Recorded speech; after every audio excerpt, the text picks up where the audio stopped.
So I'm just gonna quickly walk you through how I installed this backup camera.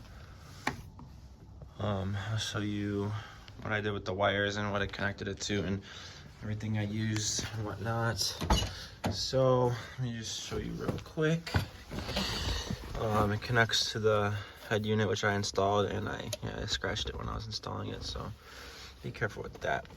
Okay, so first of all, let's start with the camera. It's a Nikita camera. I'll put a link in the description for that.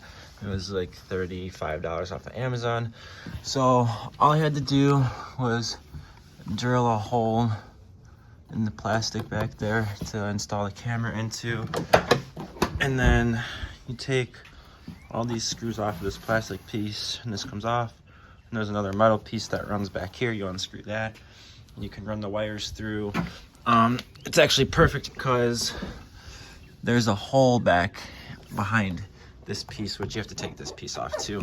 There's some bolts back behind here to get that off. The license plate light wires run back here, and you can run the wire through that same hole. It's perfect. And then I kind of just zip tied the wire to other wires around here, and there it is right there, you can see. And then it just kind of comes under here, and then up behind here. You gotta take this whole plastic part off from the bed. And then I connected the power wires for the camera to the tail light. So you gotta take the tail light out, and you actually connect it to the reverse light bulb, which is in here. And there's a green and a black wire. The black is the ground, the green is the positive for the reverse light. So you just connect that. I soldered it up, and then there's a bunch of extra wire which I kind of folded up, and it's behind here somewhere. And then you have another wire that you have to run all the way to the front. It's the video cable. So when you have this piece off, there's a right around in here, there's a big wire loom that goes from the bed to the cab of the car. So you want to, I used a metal wire, metal clothes hanger. I used that and straightened it out to go through the grommet, and then I taped the video cable to that to get through. Okay, and then I opened this up and kind of just pulled this plastic part off. You kind of just pull it out, and then that's where the wire comes through. And then so I ran it down behind here, and then under here. Okay, so this is the video cable that we're talking about. And under here, oh, and I forgot to mention, the plug for the video cable is too big to go through this grommet, so you have to cut the video cable in half and then resolder it later. There's 3 wires inside of it. Okay, and then it comes through under here. It's just tucked under here, and then under the glove box, it's kind of zip tied under there. Oh, here's another wire I didn't zip tie up yet. It's a microphone for something else. And then under here, there's a hole that leads to behind the dash. And here's all the excess wire. As you can see, there's a big wad of it that I zip tied up together. And then you plug it in the back of your head unit. And that's how you run the wire. So this head unit is, whatever, I don't know how to say that. It's an F7, that's the model. It just screws right in. It's pretty easy to install, okay? And you're gonna wanna get one of these. I have an extra, which I'll also link in the description. It's so you don't have to cut into the factory radio wire harness. This just plugs into it. I'll show you in a sec. Just plugs into it, and then all the wires, so you can splice them to your new head unit, so you don't have to, chop up the factory connector. Here's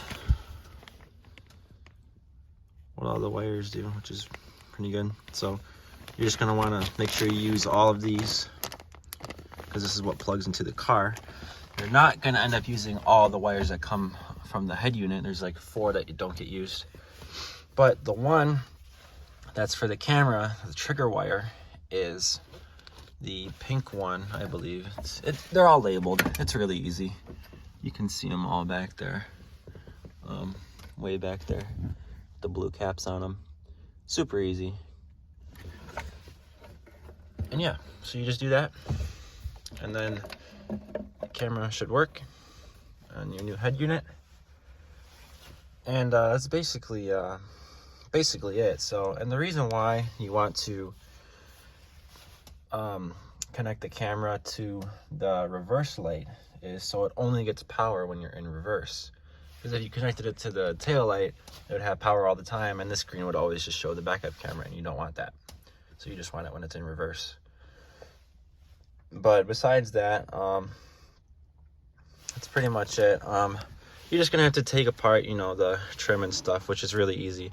There's a video that shows that on YouTube. I'll throw that link in the description also. I'll link this too. I don't know if I said that yet. I'm just trying to think if there's anything else that I ran into that would be of question. Not really. But here's all the wires. As you can see, like this one didn't get used. This is from the head unit. And what does it say on there? Can't get this to focus. Steering wheel key thing. Okay, so, you know, we don't have any buttons on our steering wheel, so we don't use that wire. The rest of them you do use though. And for example, let's see. Sometimes they use different words like illumination, orange. The tag on, you know, the one that says illumination doesn't actually say the word illumination. It uses a different word. So whatever like a synonym is for illumination is the one you would use, because they're not always the same colors too. Like even though it said orange, it might be a different wire that comes with the head unit. So just don't go by color, go by what it says they do, and everything works. Put a screen protector on this when you're installing it, because that scratch really bothers me, but you know, I'm gonna have to live with it. Let me actually show you how the camera looks, just so you can get an idea. It's not the best because it's kind of blocked. I like the, you know, under there. And oh yeah, this camera comes with like little like angle things. You'll see it when you buy it, but I put the biggest angle on there so it's pointed down the most, because you can still see this. Anyways, let me just show you how it looks. Okay. And you don't have to take your car apart this much. I'm working on another project too, that's why this is all taken apart. So no worries about that. You can program this to have the little Subaru logo on startup. So I did that because I like it. Anyways, let it boot up and I'll throw it in reverse and show you how the camera looks.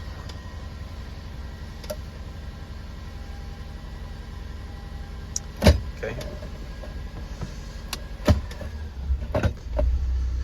So that's the view. As you can see the trim piece on the top and then the bumper on the bottom, but you still get a good amount. It's not the best quality, but you can definitely see if you're about to back into something, which is what I wanted.